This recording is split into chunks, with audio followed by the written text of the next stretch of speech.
For all your embroidery and digitizing needs, call B's Embroidery.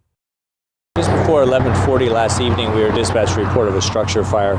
Initial reports involved heavy fire conditions throughout the building. When we arrived on location, we in fact found the fire as reported, heavy fire showing at both the front and the rear part of the structure. We laid a 5-inch supply line from the hydrant located across the street. We commenced an exterior defensive attack as we placed the fire at a high risk. We're unknown as to whether there's any occupants in this building, even though we've known it to be vacant for a number of years. We still treat it as such that it could possibly be occupied.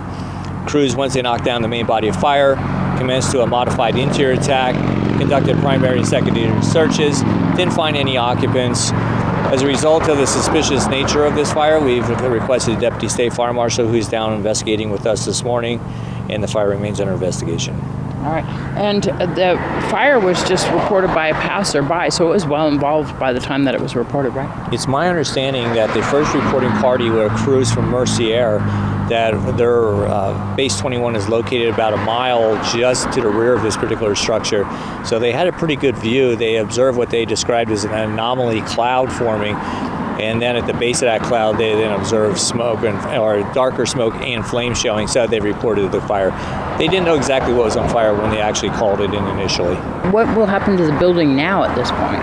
Well, we'll continue with the investigation, and we'll notify manufactured housing out of Las Vegas, and it'll assist us in the final disposition of the building itself. A witness, Brian Resnick, tells us what he saw when he first arrived on location. So I was over at Fitness for 10. I was in the parking lot. A couple minutes later, I noticed a giant flame with smoke coming out. So I drove down the road, and the house was just engulfed in flames. I called 911. They got here within minutes, so I'm glad the fire department got everything under control before it hit the power lines. And